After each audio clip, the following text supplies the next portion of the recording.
Sejam bem-vindos a mais um episódio do Conselho Legal. Encontre seu direito. Eu sou o Rogério Oliani. Eu sou o Ricardo Castilhos. E hoje, meu amigo Castilho, nós estamos recebendo aqui ele que é contador, advogado, conselheiro, onipresente em vários locais onde você vai e encontra. E eu te falo, a teoria é, a gente também está em tudo, por isso que a gente se encontra em todos eles. Seja muito bem-vindo, Juarez Paim. Muito obrigado pelo convite, né? Para nós é uma honra, um prazer estar aqui com vocês. E vamos lá, né?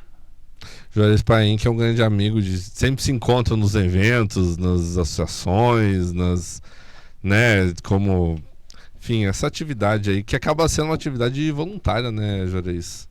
Essas atividades aí de... Sem dúvida nenhuma, né? Acho que é o papel nosso como profissional, como pessoa, de estar participando, contribuindo, na medida que a gente pode, né? Obviamente, e conhecendo pessoas, fazendo amizades, né?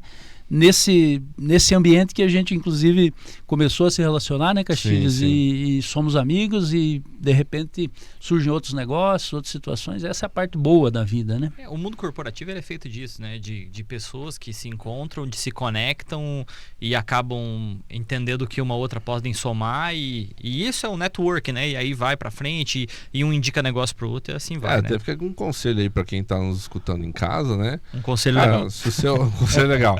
Se a sua vida está muito parada, você não está conseguindo encontrar clientes, conectar com as pessoas, cara, faça um trabalho voluntário, seja aí delegado de uma cooperativa, faça parte de uma ONG, de uma associação, né, até serviço na igreja, comece a se mobilizar, né, esteja em movimento, né. Nós, enquanto sociedade, né, precisamos disso, precisamos de pessoas, até mesmo para oxigenar, né, porque o que a gente ouve muito, principalmente daquelas pessoas que não participam, críticas, mas na hora de estar lá, né, fazendo alguma coisa, e até trazendo ideias novas, né? Por que fica sempre os mesmos? Porque não vem outras pessoas, né? E isso não é uma vantagem para quem está lá, muito pelo contrário, é um peso, né? Que poderia ser aliviado por outras pessoas, por pessoas que participam. Exatamente. É isso aí. Ô, Juarez, deixa eu te fazer a primeira pergunta que eu gosto de fazer para todo mundo, até para quem não te conhece. Conta a tua história um pouquinho, de uma maneira bem breve, resumida, mas como é que é a tua história? Por que você decidiu fazer a faculdade de contabilidade, depois fazer a faculdade de direito e como é que isso aconteceu na sua vida? Bom, eu sou Juarez Paim, eu sou nascido em Rio Bonito do Iguaçu, na época era Laranjeiras do Sul ainda, né? Tivemos até uma catástrofe recente lá. E depois fui agricultor, então eu tenho mais uma profissão. Eu fui agricultor pelo menos até os 15, 16 anos, morava na roça, né? Pequena propriedade, então você começa a trabalhar ali com 7, 8 anos. Estudei em Boa Vista, eu sou de Boa Vista, né? Rio Bonito, vim para Boa Vista Aparecida. Estudei lá o primeiro... 6 meses do segundo grau, e daí quando vim para Cascavel fui fazer o técnico em contabilidade no Colégio Costa Silva. Então eu sou técnico em contabilidade, comecei a trabalhar com contabilidade em 96, né?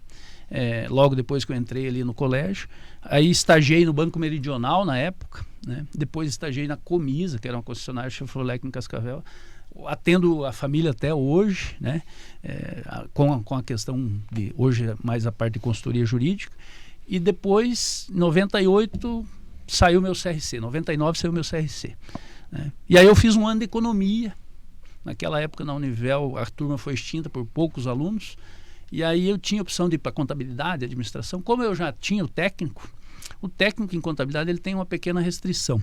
Ele não pode assinar balanço de capital aberto, DSA capital aberto, e não pode fazer perícia judicial, não pode ser nomeado perito. Pode ser assistente de perito, pode assinar SA fechada, tudo. Não pode só essas duas situações. E aí eu resolvi ir para o direito, que de certa forma, em modéstia à parte, me ajudou muito profissionalmente. Eu já tinha o conhecimento contábil. E aí, quando eu me formei em direito em 2005, o meu escritório estava engrenando. E aí eu tive que tomar uma decisão, né, de não ir para o direito, sob pena de eu ficar lá e cá. Então, continuei na contabilidade e fiz um plano de ir para o direito, especificadamente, só depois dos 40 anos. Isso aconteceu agora em 2018. Claro, eu não fui para o direito, mas continuei estudando, usei o direito para os meus clientes lá na contabilidade, desenvolvi algumas metodologias de um planejamento e outras situações, e depois dos 40 fui só para o direito, né? E hoje eu atuo só no direito, e aí a contabilidade me dá uma boa uma boa base para prestar assessoria, para falar com os nossos clientes, para ver os efeitos contábeis, para ver os efeitos tributários. E graças a Deus, como profissional, tenho me realizado, né? Como contador, infelizmente, eu me senti enxugando gelo. Você entregava um balancete, a maioria dos nossos clientes não tomava decisão com base nele. Eu me sentia mal com aquilo, né? E hoje a gente entrega uma coisa um pouco mais elaborada, tal, aliada, claro, à contabilidade, mas a gente consegue entregar efetividade. Então, tenho me realizado realmente. Quais são os principais serviços hoje que você faz nas empresas? E aí eu tenho uma pergunta que é, na verdade, a minha grande curiosidade. Quando é que uma empresa te procura? Ou uma pessoa te procura, né? Quando é que eles te procuram? A nossa atuação hoje é dentro do direito preventivo, né? E aí vai uma máxima do direito, né, Castilhos, que a gente costuma lembrar, que é o direito não socorre os que dormem. Então, assim, a partir do momento que você recebeu algum documento, ou você tem um desconforto, ou tem uma situação, você tem que trazer a coisa para a mesa. Se você colocar ela na gaveta, ela não vai se resolver organicamente, ou não vai se resolver automaticamente. Pelo contrário, o problema vai se avolumar.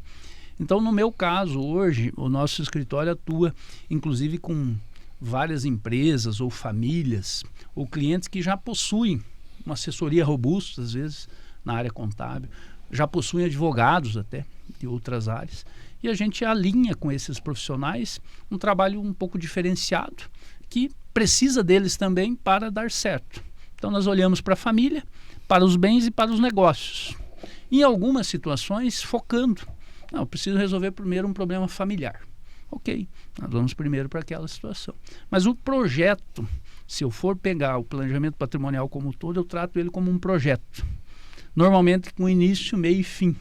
E aí você vai definindo prioridades. Primeiro grande passo de um projeto é o mapeamento de interesses, que a gente chama. Que é o quê? Eu chegar no meu cliente, seja ele uma família, seja uma sociedade, às vezes muitos anos, né, de movimentação e situações, a gente levantar dados, informações. A informação de qualidade, ela faz com que eu consiga daí num segundo momento olhar qual a legislação que se aplica para aquele negócio, para aquela família. E aí eu crio cenários, né?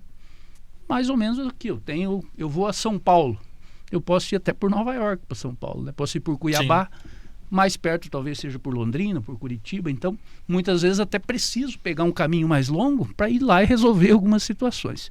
Nesse cenário é onde as famílias, né, os sócios e demais situações veem quais são os reflexos daquela sugestão que a gente está dando, né? Tanto em termos tributários, né? Risco, tem algum risco? Temos que trazer para a mesa. E aí, no terceiro momento, a gente executa. Tem projetos que vão 40 meses, 50 meses, Caramba. 20 meses. Não tem como um planejamento dessa envergadura ser rápido. Se for rápido, talvez aconteça da gente fazer algum rápido. Mas o ideal é que a gente tenha tempo, né?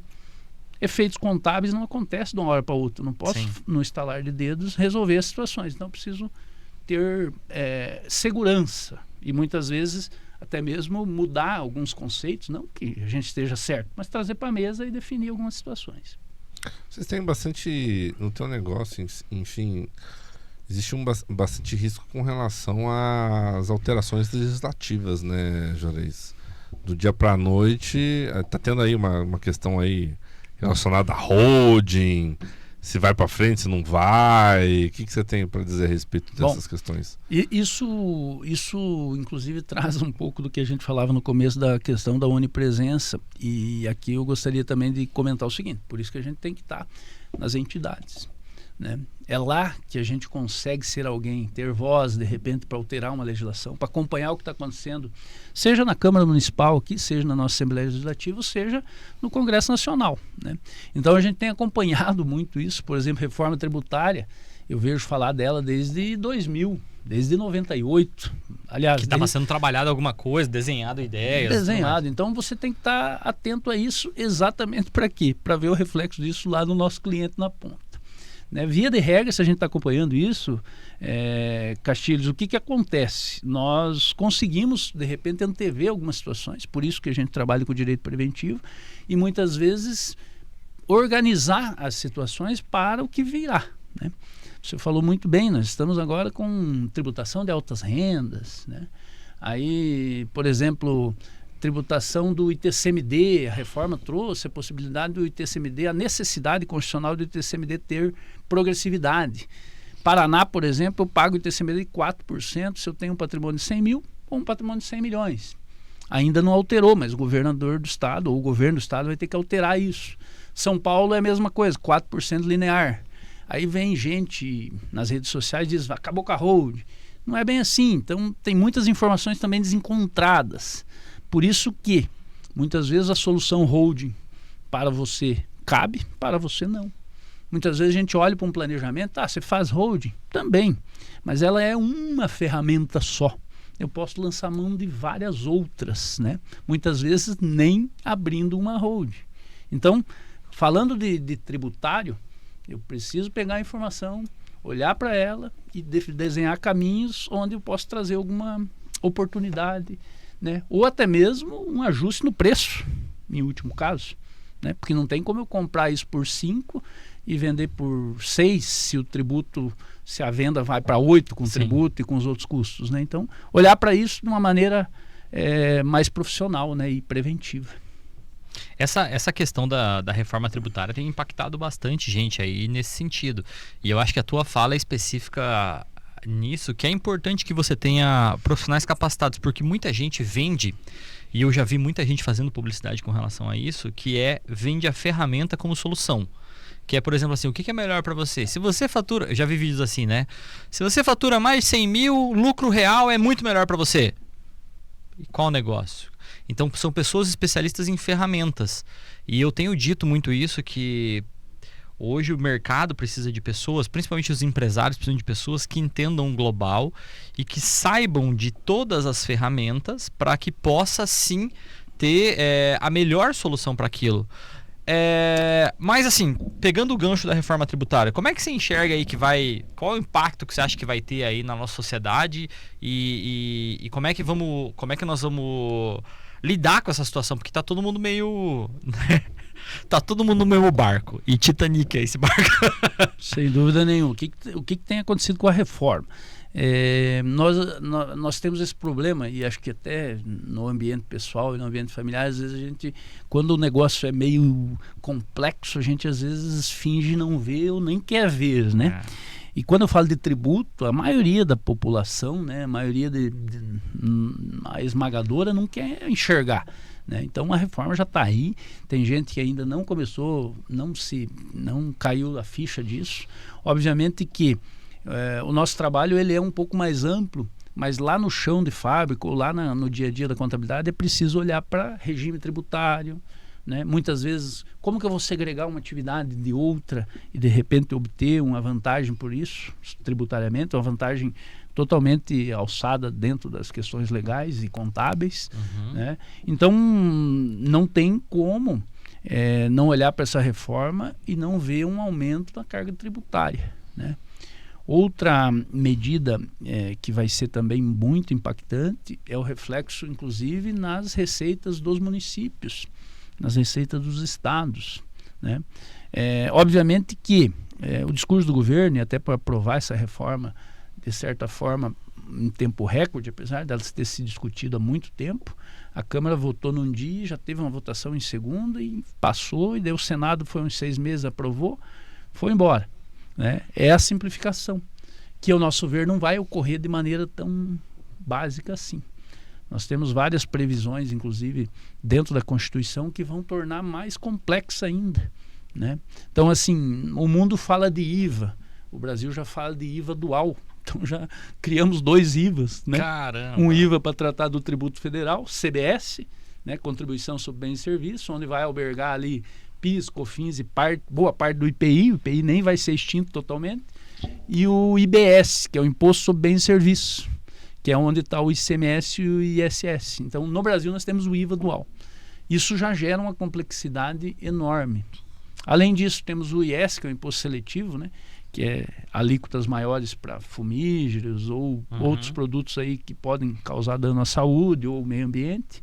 E também temos a criação, por exemplo, de uma cesta básica nacional, o que pode ser uma vantagem, mas também pode ter que se alterar, né? O que a gente tem na cesta básica aqui no Paraná é diferente do que tem lá no Ceará, lá no Pará, né? Lá talvez o produto, um consome a banana, outro consome o ovo, outro consome não sei o que, são regionais. Sim. Né? A cesta básica vai ser nacional. Para fins tributários, melhor o nacional, mas ao mesmo tempo não atinge as regionalidades. Né? Outro impacto importante como órgão público é que hoje o impacto é no consumo, né? No caso ali vai ser na produção, né? Então também, né? Então isso vai mudar significativamente, inclusive como que as receitas a receita financeira dos municípios e estados vão se processar. Tem muita coisa acontecendo, acho que a gente vai ter que janeiro de 26 entra, né? Bastante coisa. O que acontece em termos de cronograma da reforma?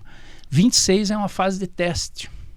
Então, em 26 ainda não vamos ter implementação efetiva. Trabalho dobrado para os contadores. O contador que... Ele vai ter que fazer o básico os dois. E vai ter que fazer do outro como se fosse de outra forma para ele poder simular. Para eles testarem, para ver o que dá certo e o que não dá certo.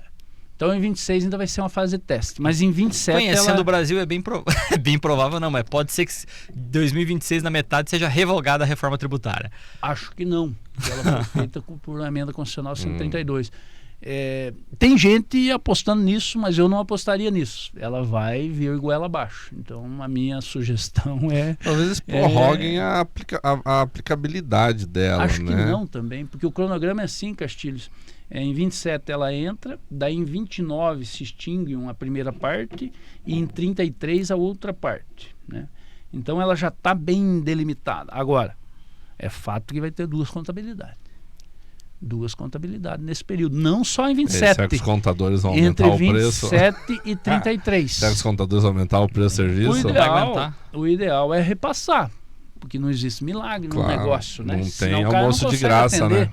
E daqui a pouco ele vai trazer o problema vai para quebrar dentro o do país. negócio Só dele. isso aí de dobrar a contabilidade vai quebrar o país. A quantidade de nesse período aqui vai dobrar. Obviamente que nós temos várias situações aqui, e não estou elogiando a reforma, mas tem várias situações que vão inclusive impactar no fluxo de caixa do empresariado. Sim. Quando é um Pix ou uma maquininha de cartão de crédito, já vai ter, não é nem retenção, é pagamento antecipado do imposto mesmo. O split que eles falam, né? Exato, split payment, né?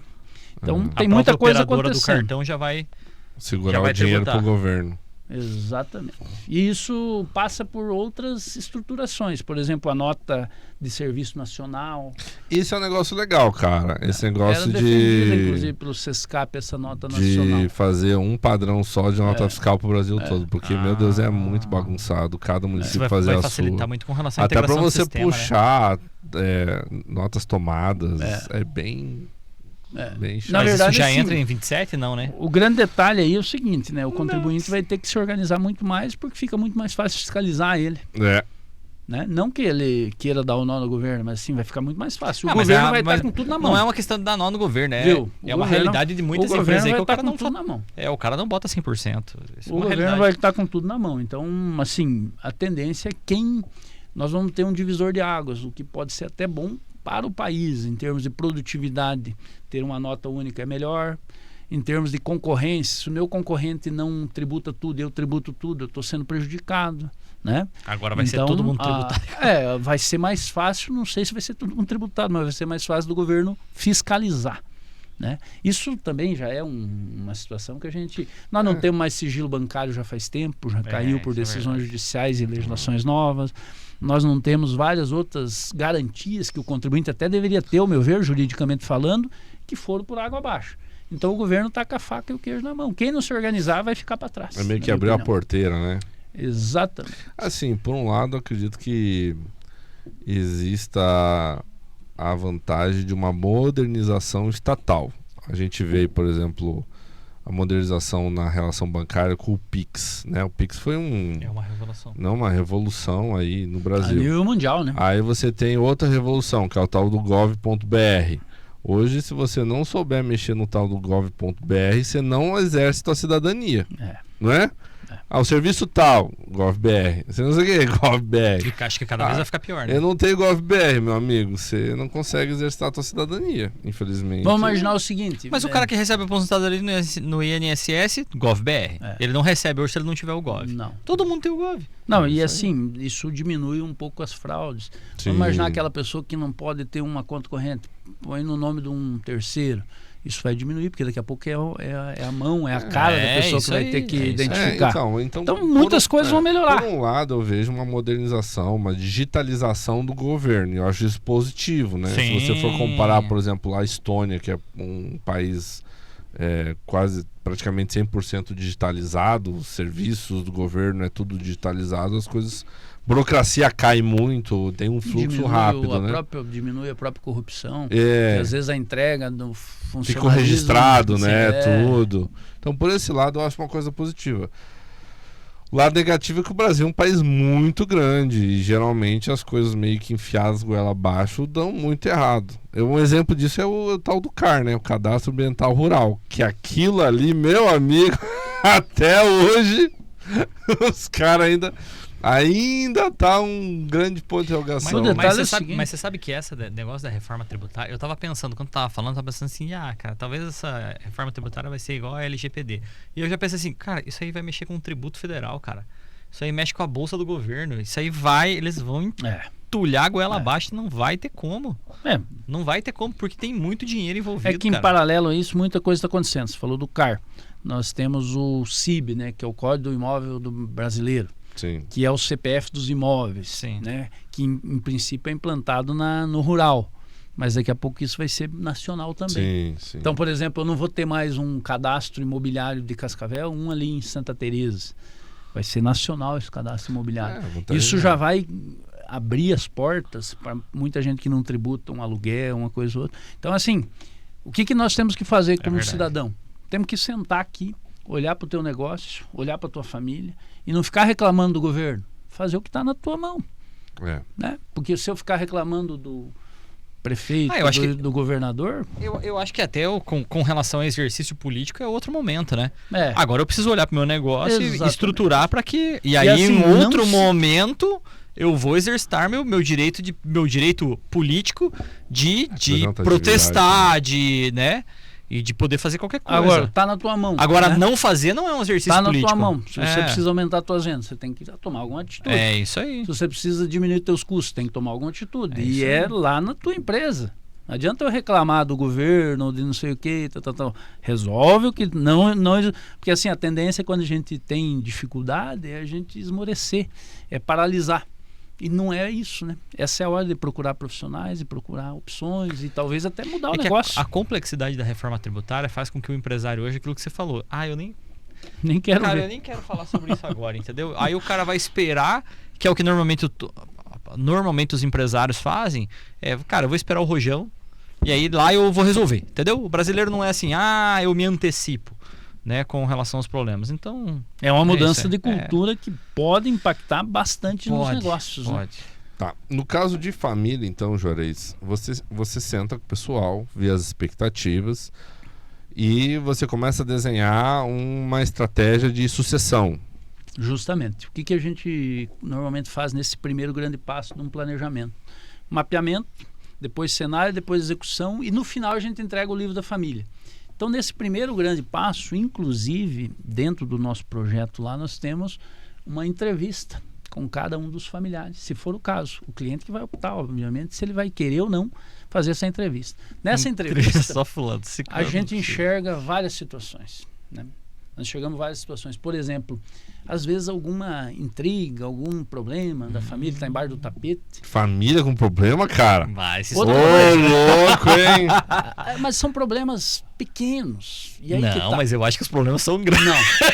Não, normalmente eles são pequenos. E assim, na grande maioria, inclusive essa entrevista ajuda, por exemplo, eu não quero tocar os negócios da família, mas o pai insiste que eu toque.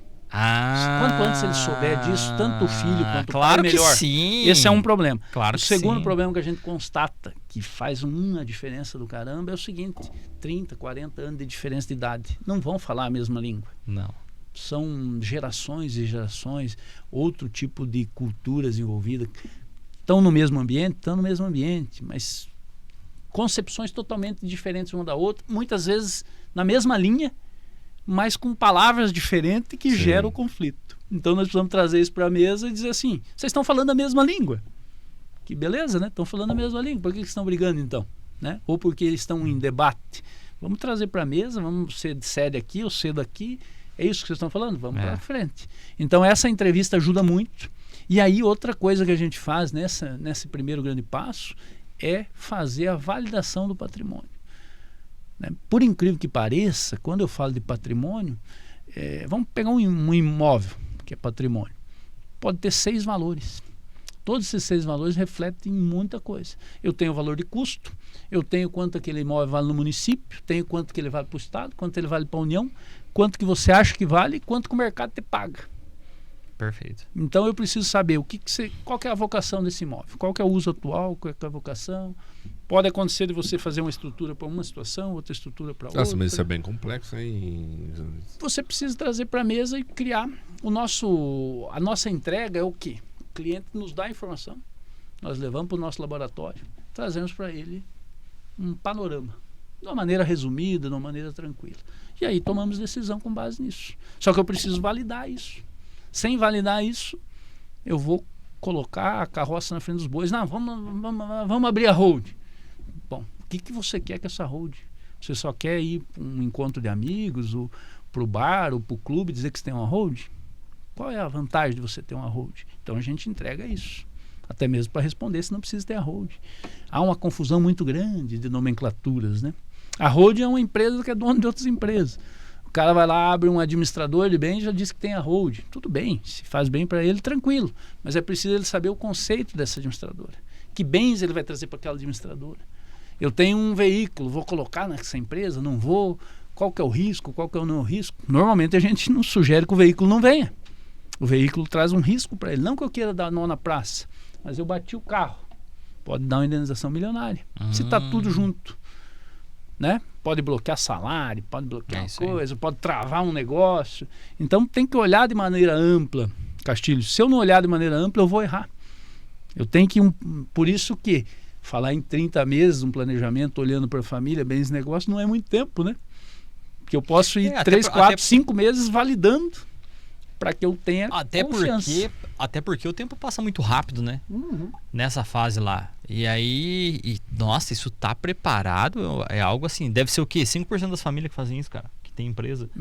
Que e faz um bem, viu? Boa, muito. Isso é parte da minha realização profissional. Faz um bem porque você consegue crescer em termos de patrimônio, consegue crescer como pessoa e consegue dar nome aos...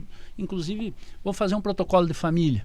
O que você, irmão, vai fazer? O que o outro irmão vai fazer? O que a irmã vai fazer? Qual que é a função do pai e da mãe? Vão ter alguma função? Não vão ter? Datas de corte? Eu quero me aposentar. Beleza? Vou me aposentar em 2037. Aconteceu isso comigo profissionalmente, né? Eu com 40 anos eu vou pro direito. Cara, eu me preparei para isso. Ter a data de corte já nos dá uma confiança. Você se prepara. Vou me aposentar. Quando que você vai se aposentar? Senão vai estar com 150. Não precisa se aposentar e parar de trabalhar. Mas pega uma função, pega outra. Essa clareza... Dá uma diminuída, né? Viu? E não estamos falando só de direito, não estamos falando só de contabilidade. Estamos falando de provocações que muitas vezes nós precisamos de alguém de fora. Eu não estou no furacão lá do dia a dia da empresa. Eu não presto serviço jurídico, não presto serviço contábil, não sou um familiar. Eu enxergo oportunidades ou situações que eu posso sugerir para eles de maneira... Eu ia até comentar prática, né? Todo mundo conhece alguém que fala: meu pai já foi dono de tudo essa terra aqui, ó. Aí meu avô já foi dono, meu bisavô era dono de tudo isso aqui, ó. Aí morreu, minha avó não sabia administrar, perdeu tudo. Deram o golpe nela lá e perderam tudo. Olha a importância que é o cara poder se planejar. Justo. Porque você nunca sabe o que vai acontecer, cara. Nunca sabe o que pode acontecer com o cara. Eu infartar, sofrer um acidente de carro, alguma coisa assim, e acabar e aí você tem às vezes uma empresa que depende lá, que tem 3, 4, 5, 6 famílias que dependem daquela empresa. Pô, a importância desse planejamento é... E nós como profissionais, nós precisamos tornar isso simples. Sim. Simples não quer dizer que é fácil, mas nós precisamos tornar isso simples. Porque se eu chego lá e começo a falar de legislação, eu encho a cabeça do cliente. Então eu preciso trazer para ele um panorama. Eu preciso trazer opções de caminhos já, sugestões e muitas provocações. Por isso que nem todo mundo mexe com isso. Porque assim, porque é uma... a coisa tá É quieta. botar o dedo na ferida, né? Mas é um tirar a sujeira debaixo do tapete. Exatamente, não é remediar, é resolver. Para resolver, mudança. Para mudar, ainda que seja para melhor, ele vai gerar um desconforto. Claro. Né? E não estamos também fazendo uma mudança... Eu não quero deixar aquele apartamento para minha irmã porque ela me chamou de feia quando eu era criança, sei Viu? lá. E aí acontece de tudo. Tira isso que da mexe mesa, com o ego. olha para a questão econômica, então, beleza. Estão mexendo com o ego. Quer continuar a briga aqui? Financeiramente está aqui a conta.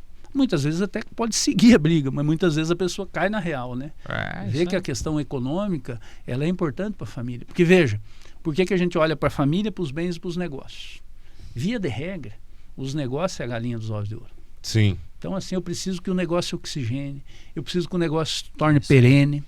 Por quê? Porque ele paga no final das contas, né? Ele que traz o benefício para a família, inclusive para a família permanecer unida. Inclusive, então eu preciso, não é ser dinheirista olhando só para o negócio, não, eu tenho que olhar para o negócio. Aí eu tenho que olhar para os bens e o que aquele bem representa no meu patrimônio, né? Qual é a vocação dele hoje, o que eu quero com ele no futuro. E daí eu olho para os integrantes da família e essa tríade precisa conversar e via de regra ela precisa estar mais longe possível uma da outra. Por quê? Tive um problema lá na empresa. O quanto menos impactar aqui na família, melhor. Tive um problema com o bem. Quanto menos impactar no negócio, melhor. Tive um problema lá na família. Quanto menos impactar nos bens e nos negócios, melhor. Isso juridicamente a gente consegue fazer. Nós não estamos falando de blindagem patrimonial. Nós estamos falando de proteção patrimonial e de organização. Né? Cada macaco no seu galho. Se eu só sou familiar, eu participo da família. Eu tenho direitos. Seja na sucessão, seja numa herança, mas depois, por que eu não olho para isso antes? Né? Se eu só estou lá no negócio e sou familiar, a relação precisa estar bem contada ou bem escrita. Qual é a minha função aqui no negócio? Qual é a minha função aqui na família? Né? Então, é desenhar isso, é tratar disso. Esse é um exercício de reflexão, né? Que acho que poucas pessoas fazem, né? E no final no final do dia, a vida, você só tem uma vida, né? Então é bom que você pelo menos tenha uma previsão do que você vai fazer. Exatamente. Né? Eu acho que deve ser, e acho bem achado mesmo, porque eu acho, sei lá, é bem... É você lidar com o que você vai fazer, o que os outros vão fazer se você morrer. Ou como é que eu vou suceder. Então, até o momento eu construí. Vamos pensar nós agora, a situação que a gente pensa. Até o momento nós estamos construindo. 60 anos vamos chegar lá e agora? Aí, como assim vocês querem falar? Vocês estão querendo me aposentar? Não é isso? Porra, nós costumamos... Aí o cara fica, só que é uma certa maturidade também, exatamente. né? De saber de que a gente não é eterno e de que... As coisas acontecem. Então nós não estamos falando aqui de um planejamento para olhar para a família, bens e negócios para morrer. Nós não estamos falando de família, bens e negócios para separar a sociedade. Nós não estamos falando disso para que o casal se separe. Mas se acontecer uma coisa dessa, está resolvido. Basicamente, nós estamos falando quase que de um seguro ou de uma antecipação que quando a gente faz seguro, parece que a gente não bate o carro, né? Quando eu faço o planejamento, parece que daí alonga a vida, dá qualidade de vida, principalmente para os patriarcas, principalmente para quem construiu um patrimônio. Quem construiu um patrimônio, via de regra, ele quer, depois que ele se for, que fique um legado. Sim. Então ele precisa tratar disso antes. Né? Você vai tratar com famílias, com herdeiros, porque já estão recebendo a herança, que parece que receberam uma pedrada. Um patrimônio milionário, muitas vezes receberam uma pedrada. Ele tem que tratar aquilo como uma dádiva. Para isso acontecer, o patriarca, a matriarca tem que falar antes. Isso aí. Ele tem que contar o que ele quer com aquilo, é deixar legado. Sim. Né? Deixar herança é uma coisa, deixar legado é outra coisa. E até um alinhamento, né? Vamos supor lá que eu e o Castilhos... ou vamos pegar um outro exemplo, né? Nós temos ali 2 irmãos. E o pai tá querendo que o mais velho assuma o negócio. O mais velho não tá nem aí, quer, sei lá, quer pilotar, quer fazer outra coisa da vida, entendeu? Quer viajar, quer ser mochileiro. E o mais novo tá lá, ó. Mas o pai não dá valor pro mais novo porque... Então isso, acho que até um alinhamento é legal, porque o cara vai olhar e falar assim, ó, viu? Mas eu não sabia que ele queria. Olha só. Pra mim tava todo focado lá. O outro nunca me falou que não queria. Sem dúvida nenhuma. Entendeu? Olha a importância do alinhamento. Esse é um problema bom, né, Jarez? Eu quero saber alguém que quer, esse né? é um problema bom. Beleza. Imagina que os dois não queiram. Né? É. E eu estou falando num negócio muitas vezes com vários funcionários, um patrimônio, eu preciso achar uma solução. Então, aos poucos, vai ter que trazer alguém do mercado, talvez já tenha alguém na empresa que pode ascender para essa possibilidade. Sim. Aí o que você vai fazer? Vai preparar essa pessoa. Preparar, inclusive, no aspecto contratual, no aspecto jurídico. Mas primeiro, o alinhamento, que é a palavra que você falou. Esse alinhamento, ele não é tão simples assim. Na verdade, ele é simples. O que tem que ter é metodologia. Então ele é simples, mas não é fácil. Porque eu estou tratando de ego, estou tratando de pessoa, estou tratando de visões diferentes, gerações múltiplas. Muitas vezes já tem alguém de fora, muitas vezes já tem um profissional lá de fora que não sabe exatamente como a coisa funciona, dá uma opinião, pode atrapalhar. Sim. Né? Porque quando eu dou uma opinião, quando eu tenho informação, eu dou uma opinião, a minha responsabilidade aumenta. Mas eu dou mais assertiva. Agora eu chego lá e dou uma opinião. Pode ser que eu erre, pode ser que eu estou dando uma opinião com base na minha vida e não naquela expectativa, né? Ou no que está ocorrendo na realidade fática. Né? Então, nós precisamos da informação. Com a informação a gente traz sugestões, caminhos e como fazer, e quais os riscos e quais as vantagens. Juarez, para o pessoal conhecer melhor o seu trabalho, enfim, onde você se encontra, praticamente em tudo que é lugar, né? Mas quiserem conhecer o seu Instagram, acompanhar o teu trabalho, você também ministra cursos, né? Tá à frente aí de alguns cursos bem específicos, enfim. Fala para aquela câmera ali. Bom, então o meu Instagram é @JuarezPaim. Nós temos o @Paim Soluções Jurídicas, que é o nosso Instagram do escritório. Nós temos o site também, Paim Soluções Jurídicas, podemos ser contatados por lá. O nosso escritório está aqui em Cascavel, mas hoje a gente atende, para vocês terem uma ideia, 12 estados já, né, da federação. Caramba. Temos condições de atender, inclusive, muitos com reflexo, inclusive, no exterior. Né? E nosso escritório está aqui em Cascavel, no Pioneiros Catarinense, em frente ao Ninho da Cobra, o antigo estádio aqui de Cascavel. Estamos lá, né, e estamos à disposição para receber as famílias, os empresários e os amigos aí no geral. Só é importante comentar, pessoal, fazer um disclaimer, né? O nosso podcast aqui não é nenhum tipo de orientação jurídica, é mais informativo, um bate-papo. Então a gente sempre orienta que você que está nos assistindo procure o seu advogado, né, devidamente registrado aí na ordem dos advogados. Mas, dito isso, Paim, prazerzaço estar com você aqui, né? Ter te conhecido, enfim, e sempre te rever nos encontros aí das associações. E uma alegria muito grande receber você aqui no nosso podcast. Com certeza aí, muita informação para quem está nos assistindo. Eu mesmo aqui já fiquei com um monte de... Caraminhola, né? Um monte de pulga atrás da orelha aí, de coisas que eu vou ter que refletir. E é isso, seja sempre muito bem-vindo e a casa está de portas abertas. Muito obrigado a vocês, né? E obrigado aí pela provocação em alguns assuntos. E a gente costuma dizer, né? Nós costumamos atender muitas pessoas e às vezes nem fazer negócio com ela, né? Ou não precisamos fazer negócio, mas se uma coisa que a gente falou, trocou ideia numa reunião, numa conversa, já fizer sentido para a vida dela, ou para a família dela, ou para os negócios dela, a gente já fica contente, né? Se puder fazer negócio, melhor ainda, né? Mas se não fizermos, fica a dica, fica a provocação, no bom sentido sempre, é claro. É isso aí. Esse foi o Conselho Legal. Comenta aqui embaixo o que você mais gostou e até a próxima. Um grande abraço.